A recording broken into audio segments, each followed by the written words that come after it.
Teachers, and welcome back. This is our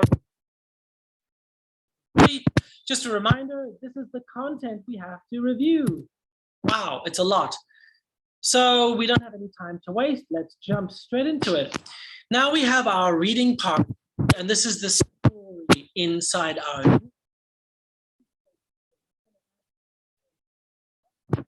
What they're going to do is I'm going to say, Team A, I want you to read page number 1. Team B, I want you to read page number 2. And then they'll read.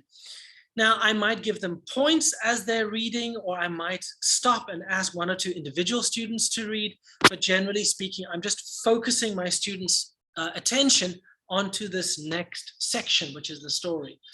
Once I'm satisfied that everybody can read really well, I'm going to then say, all right, boys and girls, take a look at panel number 1.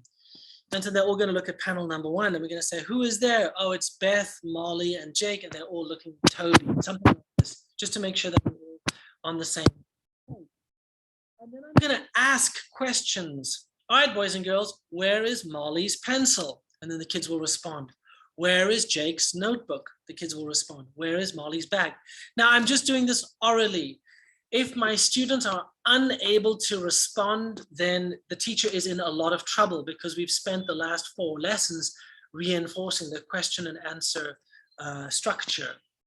But I'm just basically doing this as a review just to double check. All right, then once I'm satisfied with panel number 1, I'm now going to ask them about panel number 6. And then I'm going to say the yes/no questions, okay?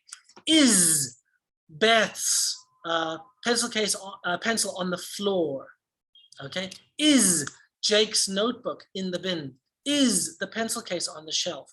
And as you can see, I've had the W questions in panel number 1, and I've had the yes/no questions in panel number 6. Okay. So now I've covered all of the question and answer structures that is necessary for our students to know in this particular lesson.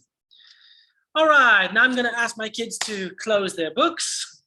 And we're going to move into the next section. I'm going to throw up some flashcards on the board, and I'm going to use this as a very clever way to check how good they are with spelling.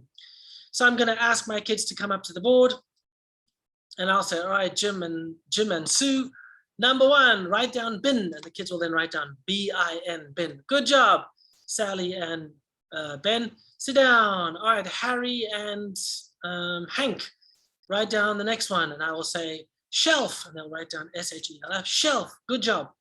So in this particular example, 1 student writes down 1 word, but of course, you could have 1 student write down several words. It really doesn't matter. But as long as you are satisfied that all students have had an opportunity, or at least all students understand the spelling, then that's okay. Then you as the teacher will then say, all right, thank you, boys and girls. That was a great game. And then you need to check. Bin, good job. Shelf, yes. Uh-oh. Computer, uh-oh. Yes, good job. Uh-oh. Now, we hope by this stage that there are only 1 or 2 mistakes, but there are always going to be some words that students have a little bit of a harder time with. That's okay. We are recycling those difficult words. So erase the board. And now we're going to take away the flashcards that the students are familiar with, and we're going to leave the flashcards that the students are not familiar with or that they're not so certain or confident about. And we're going to use that to play our next activity, okay? More exposure equals more familiarity with those words. Okay, teachers, thank you so very much for watching this clip. I hope you enjoyed it, and join me for part 3 in the next one. I will see you then. Goodbye.